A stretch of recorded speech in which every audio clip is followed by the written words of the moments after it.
Hello and welcome to Business Today show on India Today Television. We are joining with the man of the moment, Union Minister of Commerce and Industry, Mr. Piyush Goyal. Sir, we are here at the India-France Business Summit, followed by which you also have another key bilateral meeting happening in Rome, Italy. How do you see this collaboration panning out as an opportunity for India? Well, I think very clearly European countries are recognizing that India is right. The last decade has been one where we have reformed in significant measure. And as Prime Minister Modi says, we have reformed but with conviction, not out of compulsion. And this reform has now started to show in terms of the interest that companies and countries have in India. They recognize that today, India with a young population, with high aspirations, probably provides the biggest market opportunity that is available anywhere in the world. They recognize that a country where the basic needs of everybody have been well taken care of is a country where there will be demand for so many new goods and services which present a big opportunity. At the same time, with India's high managerial talent, skilled manpower, affordable costs, and scale of operation that we can offer, India becomes a very competitive manufacturing or service provider. In that sense, people are looking up to India to invest greater degree of capital.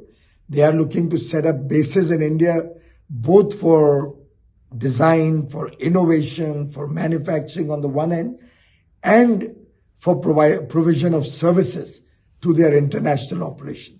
So each one of the companies, and I've had so many bilaterals through the length of the day. I've had a business summit, which in the course of the day, we had very good attendance. Nearly 300-400 companies attended and engaged with Indian companies and have expressed interest in expanding business and trade with India. We've had a CEO roundtable with about 40 top companies.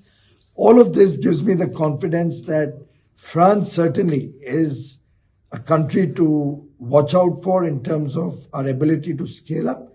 I'm confident about Italy also, given the level of interest that has been shown to the impending visit to Rome. Right. So due to the current geopolitical situation, there has been some kind of fear, I'd say, on the global demand, especially if you see the FDI has been also on a decline. Do you see this as a challenge persistently? Well, I think all over the world, there's been a softening of investments and trade. Fortunately, given the huge strengths that India had, we've been able to maintain the momentum in trade for the last 2 years. We've seen our exports grow from about $500 billion to nearly $765 billion in a short span of 2 years, with growth being secular both in goods and in services. We hope to continue on this track in the months and years to come. On FDI, we certainly saw a huge amount of foreign direct investment growth in the startup ecosystem in the last 2 years, prior to the years that's gone by. Last year, because of the overheated condition and valuations in some sectors, we did see some softening of FDI, but I think it's a temporary phenomena. India presents such a compulsive investment opportunity that I am quite confident growth will come back. Great.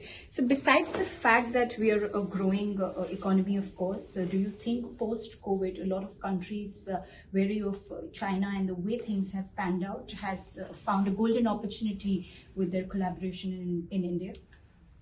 The sense I got in all the engagements was India's democracy, the rule of law, our transparent government and transparent working systems are a very, very attractive case for European countries.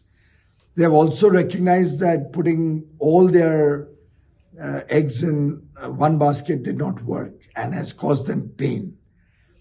In this situation, they are looking for India as a major destination both for investment and for provision of goods and services to their companies. They're also excited about the huge manpower pool of talent that we have. They are excited about the changes that have happened under Prime Minister Modi's leadership in the last decade, where India is on a path of massive reform and transformation. And reform for India today is not out of compulsion. It's a conviction that the leadership holds, that we have to engage more with the rest of the world. We have to integrate with the global economies. We've done 2 FTAs last year.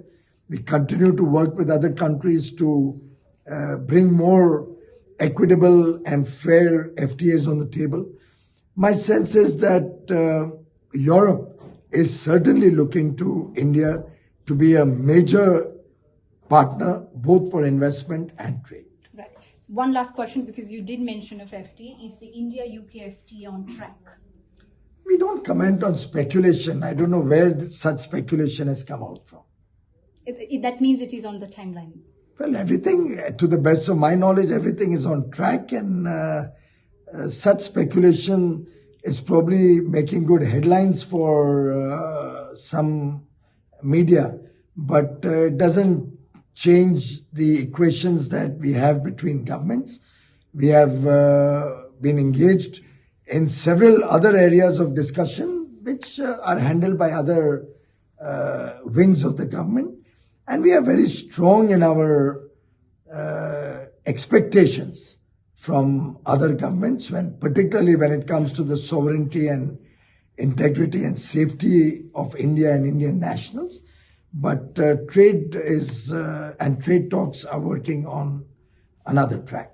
But at the same time, we would expect credible outcomes on the desire that we have for respect for India's sovereignty and India's political engagement with other countries. Thank you very much, Mr. Goyal, and congratulations for all these efforts that you have put into. If you like the video, do like, comment, share and subscribe.